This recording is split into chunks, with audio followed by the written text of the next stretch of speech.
Hello and welcome. Kamusta kayong lahat dito mga kapatid kong star viewers? I miss you guys. I love you all.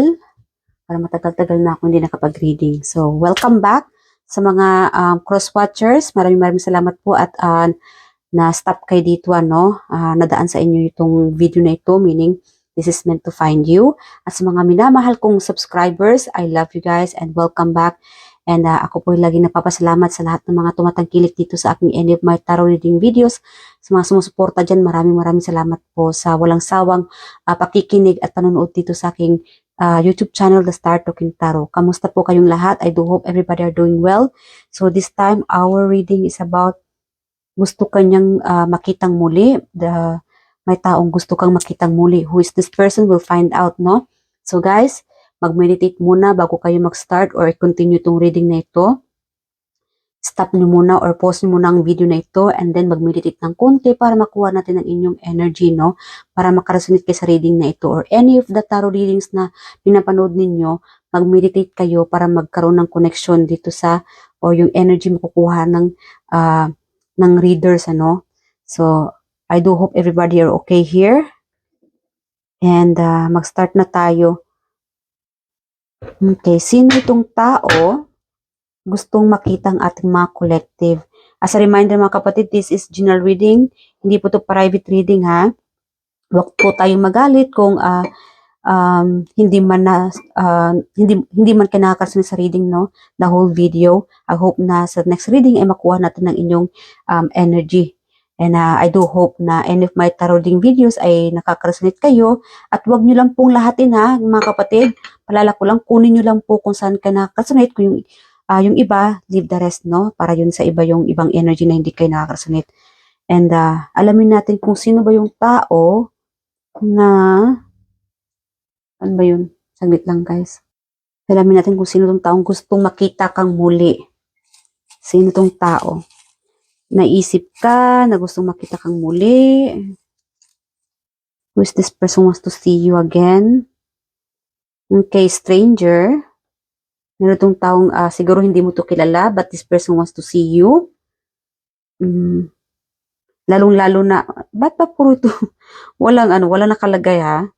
This is like a secret. Alright, maybe you are dealing with a secret admirer.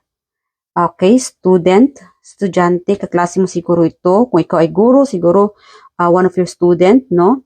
Miss ka siguro kung ikaw itong teacher. Any teacher, anything na tinuturo mo, sa school or like Bible class or Bible study, no? Or anything na tinuturo mo. So one of your student is missing you or wanted to see you again. Ex-coworker. So, one of your ex-coworker missing you. Ano pa? Okay. Double. Alright. So, confirm, ex-coworker, ex-BF, ex-boyfriend ninyo, gusto makita kang muli. Ano pa? Sino pa to? Kapitbahay na babae wants to see you. I'm hearing like childhood friend. Childhood friend na kapitbahay. Sino pa? Opisyal. This person works as a official. Ano pa? Spirit angels. Sino tong taong gustong makitang muli ang ating mga collective? Longing. Yung iba dito, I'm hearing like longing. This person is longing to see you again. Who's this person? Longing to see our collective. Okay, nanay. Okay, nanay mo siguro, it's been a while you haven't seen your nanay. Okay, kapitbahay. Meron tayong kapitbahay na babae. Meron itong kapitbahay na lalaki. Tiyuhin. Ano pa? Kaklase mong babae. So, school. Meron tayong estudyante, diba? So, student, kaklase. Yeah, school is approaching. So, malapit na mag-start yung school, ano? I'm sure yung mga nag-aaral dito, mga estudyante, or kung kayo may mga anak, I'm sure excited na rin sila na makita yung mga kaklase. So, siguro kung ikaw itong estudyante, one of your classmates or schoolmates wanted to see you or hoping to see you again. Nanay. So, confirm nanay mo ay gusto kang makita ulit o makasamang muli. Okay, so your twin flame wanted to see you again. Longing. These are the people are longing to see you. katrabaho na babae. Yeah. Ex-coworker. Yeah. And kapitbahay, katrabahong babae, wanted to see you. Admirer. So this person's admiring you. Okay. So ex. Meron tayong ex. I don't know, ex na babae. It could be ex-friend na babae or ex-girlfriend. Okay. Meron tayong ex dito na wanted to see you or longing to see you again. Alright, why these people want to see you? Bakit? What's the reason? Okay, alright. So, maybe, it could be dahil sa family, no? Na-miss ka niya, kaya lang the reason na wala kayong communication or walang pakikita dahil yung iba dito sa inyo na mga collective. Like again guys, this is collective and timeless. Kunin nyo lang kung saan ka nakasunit. Hindi to para sa isang tao lang. Para to sa taong very specific na mga kasunit dito. Yung mararamdaman mo talaga na para to sa iyo. So, the person missing you, kaya lang, the reason siguro na nagkaroon ng, I don't know, family. Siguro may pamilya ka na ngayon and this person could be single. Or busy ka siguro ngayon sa pamilya mo, sa pag-aalaga ng mga anak mo, or sa trabaho mo. And, yeah, this person missing you. Walang communication dito eh. A family member, meron tayong family member dito na miss ka. Kaya lang, the reason na wala kayong communication, walang pagkikita dahil you are too busy about your family, your finances. Yeah, busy ka sa pag-grow, no? Something about growing. Yeah. Maybe your family is growing. Meron ditong family is growing, no? Meron siguro nagbubuntis pa dito or bagong pag-aasawa or siguro mula nang nag-aasawa ka na or nakapag-asawa ka na. Yeah, this person haven't seen you for a while. Kasi nga nakapag-asawa ka na. And yeah, focus ka na lang sa asawa mo, focus ka rin sa mga anak mo, sa finances mo, no, negosyo. Yeah, and this person's watching you. Meron itong inu-stalk ka. This could be the reason also your ex watching you. Yeah, this person know na nakapag-settle ka na or nakapag-settle down ka na or you could be in a relationship na or may anak na. Yeah, I'm hearing like this person's like spying on you, watching you. And I'm also getting like hindi mo siya kinakausap.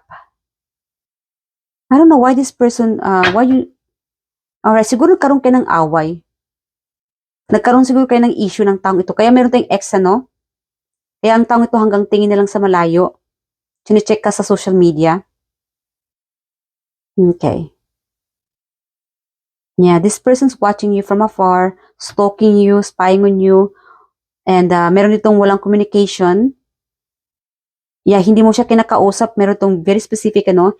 Hindi ka na niya kinakausap, or no, hindi mo na siya kinakausap. I'm hearing like closure. Maybe something here na hindi kayo nagkaroon ng magandang ending. Yeah. And that's why this person, hindi pa siya nakapag-move on. Kaya hanggang tingin na lang siya sa malayo. Thinking about, ano kaya ang sitwasyon mo ngayon sa partner mo? Ano kaya ang sitwasyon mo ngayon dahil bisibisihan ka? Meron naman dito, like I said, exes, ano? That's how your ex is thinking about your situation. Siguro may karelasyon ka na. Siguro may pinagkakabalahan kang relationship, a new relationship siguro. Yung iba naman dito is this person thinking about hindi mo na siya kinakausap dahil you are focusing about your finances na mag-grow ito. Negosyo, trabaho. Yeah. Someone is waiting on you. Meron ito naghihintay. Okay. Yeah, this person, maybe that's why this person's waiting on you kasi hindi kayo nagkaroon ng clarity, closure. Yeah. Yeah, this person wants to, I'm hearing like propose. This person wants to propose. Siguro mag-sorry. Any proposal, ano, it could be really, coming back relationship. Yeah. Getting like mag-propose, coming back, may magre-return, gusto magbabalik sa buhay mo. And I don't know if you want to take this person back. Let's find out, ano magiging reaction mo kung itong taong ito ay magbabalik sa buhay mo. This could be ex, kasi feeling ko ex mo na to eh. O ex-friend, ex-relationship, ex-partner. Alright. Yeah, hold on. May magre-return, may magbabalik, Knight of Wands. Oh, okay. I'm getting like two people. Because maybe there's a third party situation. Nasaktan ka siguro ng taong ito kaya hindi mo siya kinausap or ayaw mo siyang kausapin. Or maybe you jump into a new relationship, yung iba dito. Or yung iba naman, I don't know, ghosting.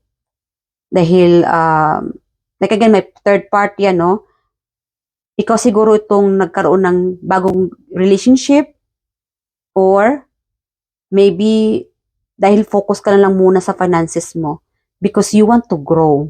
Gusto mong magkaroon ng growth sa iyong sitwasyon. Finances, sa iyong sarili. Okay?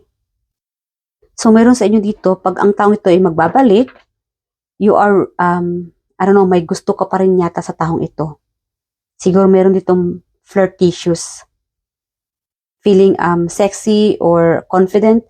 Maybe you will be ready to accept this person again if you have this self-confident. The reason siguro kaya kayo nagkaroon ng misunderstanding, paghihiwalay, maybe you are lack of confidence that time. And yeah, or siguro you need healing, ano? Kasi meron itong magbuboost ng confidence. And third party, it's up to you. It's still up to you if you want to face this person again, to approach this person, because this person is still longing to see you again, have clarity, closure. Yeah, hoping na sana ay harapin mo siya.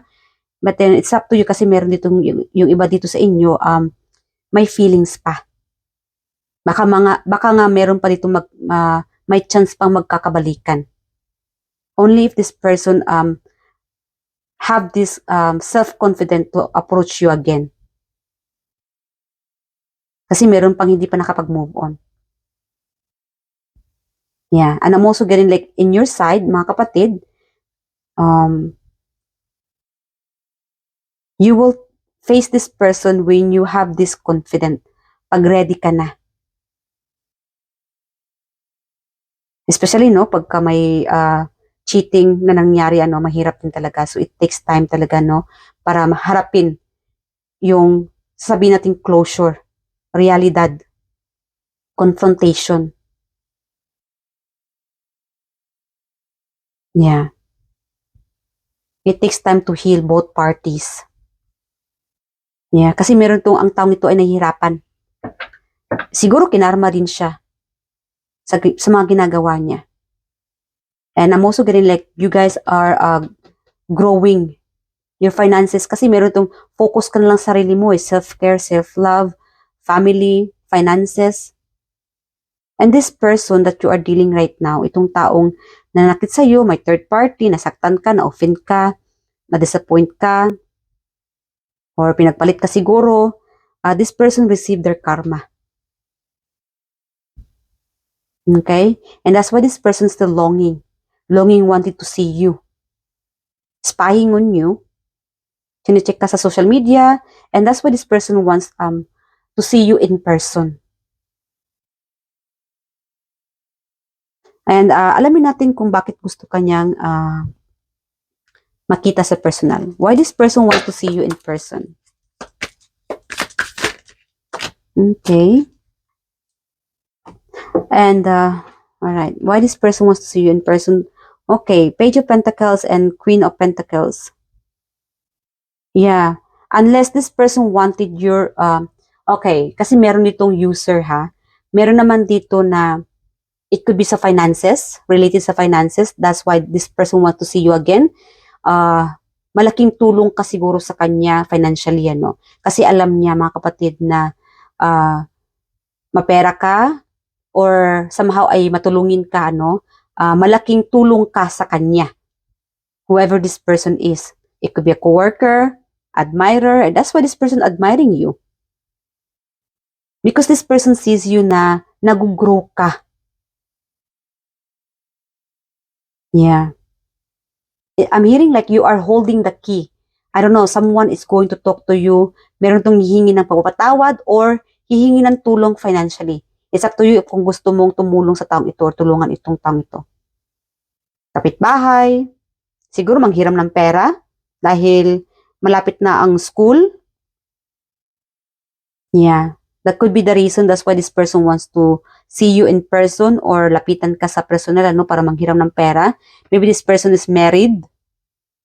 It could be related sa mga anak niya na kailangan ng pera or siguro sa kaklase manghiram ng pera. Kasi related sa bata yung finances eh. It could be a student that needed money kasi malapit ng school. Okay. Or maybe this person wants to, I don't know, it could be a gift.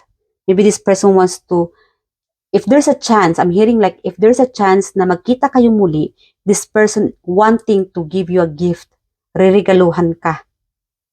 It could be a token of pagpapasalamat, being grateful. Okay? Siguro ikaw yung tao na malaking tulong ka sa kanya. Noong time na nangangailangan siya ng tulong. Babawi ba? Ika nga. Babawi siya sa'yo. Or it could be related din sa ex ninyo, no? Like again, guys, kunin nyo lang ha. This could be the people or person na longing, wanted to see you, namimiss ka, especially sa personal, gusto makasama ka sa personal. This person wants to help you also, kasi meron tong gustong bumawi. Pag magkita kayo muli, babawi siya para sa'yo, kasi malaking tulong ka sa kanya. And this person wants to gifting you, meron tong gusto magbigay regalo sa'yo dahil alamin natin kung bakit gusto kanyang regaluhan. Kasi nakukuha kong you guys look so charismatic, adventurous, very energetic, masayahin, a traveler. I'm hearing like maybe this person wants to see you in person para, I don't know, like a collab. I'm hearing like collaboration. Siguro negosyo. Gusto siguro niya makipag-business partner sa inyo. So it's up to you guys if you want to deal with another business partner. So if it happen na magkita kayong muli, ano ang gustong sabihin ng taong ito sa inyo? Okay. Kuha tayo ng ibang baraha. Guys, pag magkita silang muli sa personal, itong taong ito, ano ang gusto niyang sabihin sa ating mga collective? Anong gusto niyang sabihin sa ating mga collective? Okay. 8 of Swords in reverse. Okay. Queen of Wands. This person will be so happy to see you. Finally, I'm hearing like, maybe this person been admiring you. Like again, kasi meron tayong admirer eh. This person's been watching you. Para bang, I don't know, sikat ka siguro. May pagka, I don't know, like, sa social media could be, no? Lalong-lalo na kung ikaw itong social media influencer. This person's really admiring you. Siguro, like I said, again, meron tayong secret, no? So, a stranger. This stranger, a secret admirer, wanted to see you in person or sa personal, it will be, yeah, they will be so grateful to see you. And that's why this person wants to give you a gift as a token of, I don't know, being so grateful na nagkita kayo. Maybe this person, I'm also getting like, this person wanted to see you sa personal dahil maybe this person's planning to invite you. Okay. This person's been thinking about you to invite you. mag-message sa'yo. Meron dito gusto mag-message sa'yo related sa finances. Meron naman mag-invite. What is this invitation about? Party? Sino tong gusto mag-invite sa ating mga collective? Okay, relationship partner ninyo. Siguro mag-date. Siguro may plano ang partner ninyo, especially guys, kung may mga long distance kayo dito, malayo sa partner ninyo, your partner's been thinking about you constantly, kahit na may mga distant lang, no? Short distant, ikaw ang iniisip niya, or, yeah, it doesn't have to be, I'm hearing like, this could be related sa nanay, a family member. Siguro may distance, ano, malayo ka siguro sa pamilya mo, yeah, this person wants to invite you na, siguro imbitahin ka, magkita man lang kayo, or bisitahin siya. Namimiss ka niya. Mahal na mahal ka ng taong ito. And meron, same thing sa partner ninyo. Okay, alright, I'm hearing like ex-boyfriend, ex-relationship. Thinking about you, yeah. Ex ninyo mga kapatid. Thinking about what are you doing right now, what you are up to. Anong ganap mo? Okay, it would be nice to see you in person. That's a channeled message from this person, yung ex ninyo. May long distance dito, malayo, walang communication. Meron ditong, maybe the two of you were thinking each other. Para bang, gusto mo siyang, may gusto kang sabihin sa kanya, kaya lang hindi mo kayang ma-voice out. Or siguro you could be lack of confidence, the same thing of your person. You two have the same situation. May gusto siyang sabihin sa'yo, gusto kanyang lapitan, you feel the same way. Kaya nga meron tayo itong twin flame. Yeah, your other half. Yeah, you are dealing with a person na feeling young, look young, confident. Meron naman itong less confident. Kaya siguro, hindi kanya kaya munang harapin, kausapin. This person really wanted to say hi to you, approach you. Kaya lang siguro, no, lack of confidence. Whatever situation you are in right now, nagkaroon siya ng hindi pa niya kaya or hindi pa siya ready na kausapin ka, harapin ka, or mag-message sa'yo. Kaya nga siguro dahil, I don't know, you could be committed already, married, or siguro busy ka lang. Yeah. You are thinking about this person's also thinking about you. Alright. Twin flame. Yeah. Okay. Sino pa? Let's find out, so alam na natin yung intention niya, no? This could be related yung iba dito. Intention niya na sana magkita kayong muli or lapitan ka niya or kausapin ka niya. Yung iba dito is about, could be related sa finances. Yeah. Hihingi ng tulong. This could be your ex-coworker, kapitbahay, or this could be related din sa nanay ninyo or tiyuhin na, no? Hingi ng tulong financially. I'm hearing like someone is going to message you soon. You'll be receiving a message related sa either mag-i-invite ng iimbitahin kayo sa party or it could be mag-offer sa inyo related sa finances. Mag-offer ng new business or manghiram ng pera. Hihingi ng tulong. So it's up to you guys kung gusto nyong magbigay ng tulong, ano. Yeah. I mean, it's nice to help the others, but wag lang lahatin. Magtira-tira din. Alright, so yes or no na tayo bago mag-end yung ano natin.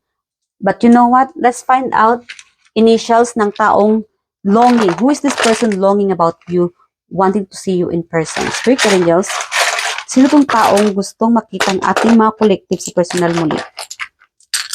Sa personal, we have here letter P, letter D, and P.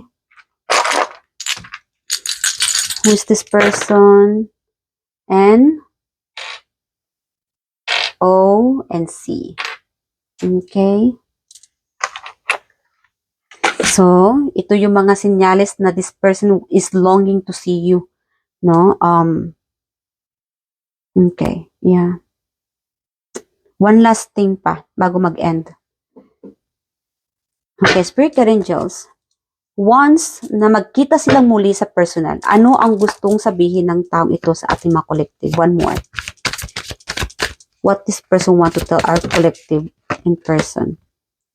Independent wealth, success. Okay, travel, moving abroad, foreign land. Okay, maybe this person wanted to, maybe pagka magkita kayo muli sa personal, alam mo ba ang una niyang sasabihin sa iyo is about your wealth, your success. Example lang kamusta ka na? You look well, mas okay pa yata yung finances mo, yung business mo kaysa sa akin. I see you improving. Yeah, anong negosyo mo ngayon? Ano ang pinagkakabalahan mo ngayon?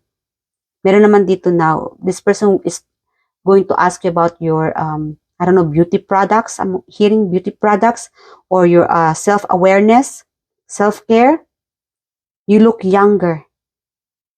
Yeah, mas confident ka na ngayon, mas hindi ka na stressful ngayon kaysa noon, something like that. Okay, so yeah, ganito siya. This will be the topic, no? Once na magkita ka sa personal about your finances and your well-being. Yeah, your self-care. Iba naman dito is talking about the spiritual.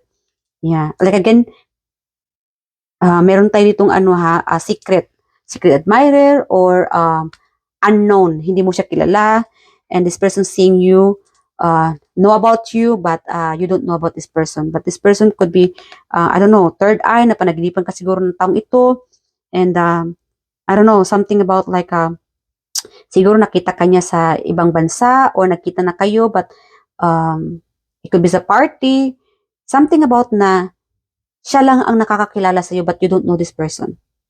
Or, yeah, this person noticed you from the crowded, sa social media, party, anywhere, or sa pagta-travel, this person thinking about you, hoping to see you again, or magta-travel, or hoping to see you on your next journey.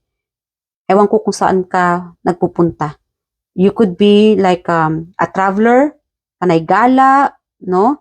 Or, I don't know, somewhere na,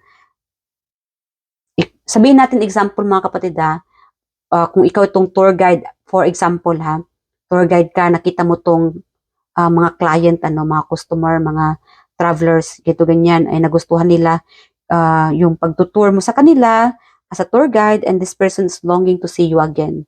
Maybe dahil nasatisfied siya sa serbisyo mo sa kanila. Yeah, your service really satisfied this person, or this person really admires you. Alright, so ano naman ang magiging reaction mo? One more thing, once you see this person in person, reaction ng ating mga collective. Guys, about your family member, bisitahin nyo naman ang nanay ninyo dahil mamimiss kanila, and it would be nice to make time, have time with them together to celebrate teamwork. So yeah, you will be okay. You will be okay to see this person again, especially if this is ex, related sa mga exes ninyo. It will be okay to make amends, closure, or just be friends. Yeah, or it could be business. Yeah, magtutulungan. You are okay with this person. Wala tayo ditong magagalit ka, walang sumbatan. The person who's longing to see you again in person, you are okay with this person. Maybe you like this person as well. Kasi meron tayong twin flame, mga exes. Again, meron naman ditong may pagbabalikan. Maybe there's a chance sa inyong dalawa dito na second time around. Magkakabalikan muli yung iba dito. Very specific. Alright, so at final advice na tayo from the universe. Okay, Spirit Angels, final advice natin mga collective, please. Calling in your soulmate. So yes. Okay. Your prayers, affirmation, and visualization help bring you together. So yeah, again, you are calling your soulmate, one of your exes, could be twin flame. Your affirmation about this person, there's a chance na magkakabalikan pa. This person is meant for you. Meron kayong soul connection, soul bond. Or, the person na hindi kayo nakikita, like may mga sabihin natin sagabal, ano, kahit anong sagabal pa yan, friendship, no, na hindi na kayo nakikita, ex ninyo, kapitbahay, coworkers, they are your soulmate. Makikita at makikita pa rin kayo ng taong ito. Okay? So there's a chance, mga kapatid, you will be seeing your soulmate or there will be like a bond sa inyo dito. You will feel and sense this person. Kaya nga meron ditong magkakabalikan muli or it meant for you na magkita kayong muli ng taong ito. Again, ex, twin flame, especially if you are looking forward for the relationship or exes in this reading. Yeah. You will be meeting again one day. If there is like a distance sa inyo, no? Temporary lang yung distance, guys. But then, when the time heals, or both of you, no? Both parties are healed. Yeah. You two will be attracting each other. Mag-attract kayo pareho and you will be meeting again at the right time. Kasi soulmate kayo. It doesn't have to be soulmates na maging kayo forever. It's just that kailangan talaga na magkaroon ng closure.